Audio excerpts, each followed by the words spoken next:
Billionaires you've never heard of, but should be learning from. We all know the names: Elon, Bezos, Zuckerberg. But what if the most powerful wealth builders alive aren't the ones in the headlines? So who are these under-the-radar giants, and what can you learn from how they built their fortunes? Stick around and make sure to like this video and subscribe, because the best lessons often come from those working in silence. Amancio Ortega, the fashion whisperer. Would you believe the man behind Zara is almost completely unknown to the public? Amancio Ortega, born in Spain, started with nothing. He left school at 14 and worked as a delivery boy for a clothing store. Slowly, quietly, he built his empire. In 1975, Ortega opened his first Zara store. While other fashion giants took months to bring trends to shelves, Ortega created a system that moved from design to store in as little as 2 weeks. That fast fashion model turned Inditex, Zara's parent company, into a global retail monster. Yet, Ortega avoids interviews.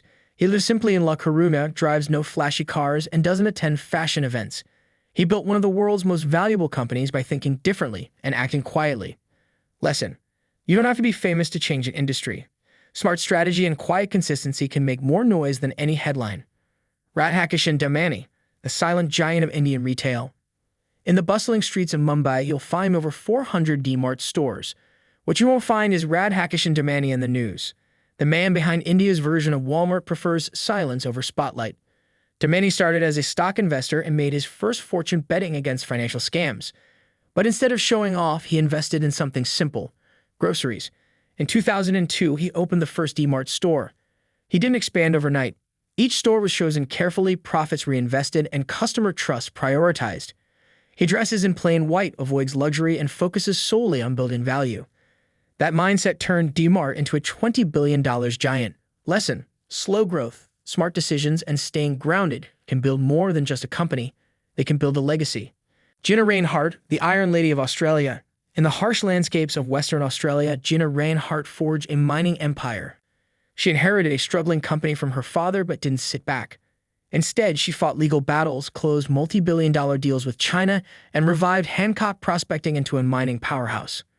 While facing immense public and industry pressure, Gina kept going. She doesn't show up on celebrity lists, but her impact is undeniable. She's now the richest person in Australia, built not by fame but by resilience. Lesson: grit beats glamour. Strength, especially when quiet, can move mountains and build minds. Lucas Walton, the hare who chose the earth, born into wealth as the grandson of Walmart founder Sam Walton. Lucas Walton could have bought islands and jets. Instead, he chose forests and clean energy.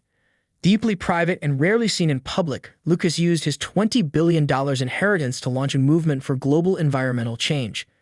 Through the Lucas Walton Foundation, he funds climate innovation, biodiversity protection, and sustainability projects. While other billionaires reach for the stars, Lucas grounds his mission on Earth. Lesson: money is power, but purpose is louder. True legacy is not about being seen, but about what you protect and preserve. Rob Walton, the quiet architect of a retail empire. Everyone shops at Walmart. Few know Rob Walton, the man who led it for over 2 decades. As the son of founder Sam Walton, Rob became chairman in 1992 and guided Walmart through rapid globalization and digital transformation. Despite being worth billions, he chose privacy over popularity. While other CEOs wrote books or starred in interviews, Rob stayed focused on operations and philanthropy. His leadership helped Walmart become a $400 billion juggernaut. Lesson: not all leaders are loud. Some steer the ship from below deck and steer it better than anyone else. Let data, not emotion, guide decisions. What separates the average from the exceptional? It's not just talent or timing, it's the ability to step back from emotion and lean into logic. James Simons, the quiet genius behind the world's most successful hedge fund, didn't base his investments on gut feelings or media hype. He created algorithms that ignored emotion altogether. His fund didn't flinch during panic. It didn't chase trends. It read the data, followed the numbers, and executed flawlessly. The result? Returns so high they became legend. And then there's Amancio Ortega, who disrupted the fashion industry, not by designing flashier clothes, but by designing a smarter system. Instead of relying on fashion forecasts, Ortega used real-time store data to see what people were actually buying. He didn't guess what the market wanted. He knew. And he responded within days, not months. Their common trait? They allowed facts to lead the way. In your own journey, whether you're building a business, launching a YouTube channel, or deciding when to invest, start with what's true, not what feels right. Track performance, study patterns, Test ideas, and don't be afraid to change course when the numbers show a better path. Big lesson: emotions are excellent at getting you started, but it's data that gets you results. Let passion light the match, but let data steer the fire. Reinhold Wirth, the screw seller who built an empire. What if we told you a man became a billionaire by selling screws? Reinhold Wirth did exactly that. At just 19, he took over his father's small screw business in Germany. He hit the road, selling fasteners to auto shops and workshops, slowly growing his clientele. Decades later, the Wirth Group operates in over 80 countries and sells everything from construction materials to tools and industrial supplies. But Reinhold didn't become famous. He became respected. His secret? Trust and precision. He built deep relationships with customers and avoided risky growth. He also invested heavily in arts and culture, showing that business success can fund beauty too. Lesson: even the smallest product can be the start of something big. If you have vision and dedication, no business is too simple to succeed. Serve first, scale later. Today, we're constantly told to think big, launch fast, go viral. But if you look at the lives of Radhakishan Damani and Reinhold Wirth, you'll find a different playbook, a quieter, steadier one that prioritizes service over speed. Damani didn't open hundreds of stores overnight. He opened one.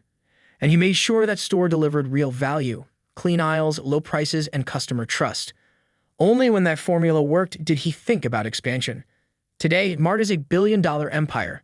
But it all began with one customer walking away satisfied. Reinhold Wirth wasn't trying to be a global industrialist at age 19. He was trying to sell screws, one at a time, to mechanics and workshops across Germany. He listened to clients. He fulfilled orders on time. He learned what people needed and made sure they got it. Neither man rushed. Neither man chased unicorn status or explosive growth. What they chased was trust. And once they had it, scaling wasn't a gamble. It was a guarantee. What's the takeaway? Before you think about millions, think about one. Serve one customer well. Deliver one product that works. Offer one service that solves a real problem. When you focus on serving first, success builds itself. James Simons, the quiet genius of Wall Street. He was a mathematician, a codebreaker, and a professor. James Simons never fit the mold of a Wall Street tycoon. Yet he beat the market better than anyone ever has. Simons founded Renaissance Technologies and used data, not instincts, to predict market behavior. His medallion fund delivered unheard-of returns, 66% per year on average. He hired scientists instead of bankers and believed math could outsmart the madness of markets. And while he built a $30 billion fortune, Simons rarely gave interviews and avoided the press. When he passed away in 2024, many still didn't know his name. Lesson: quiet mastery wins in the long run. Simons proves that true brilliance doesn't need to shout. So now you know billionaires who don't chase fame but master the game. These hidden legends prove that you don't need to be loud to be legendary. You just need strategy, focus, and relentless execution. Which one inspired you the most? Tell us in the comments. We'd love to hear your thoughts. And if this video opened your eyes to new ways of thinking about wealth, don't forget to like, share, and subscribe for more powerful stories and insights from the minds behind real fortunes.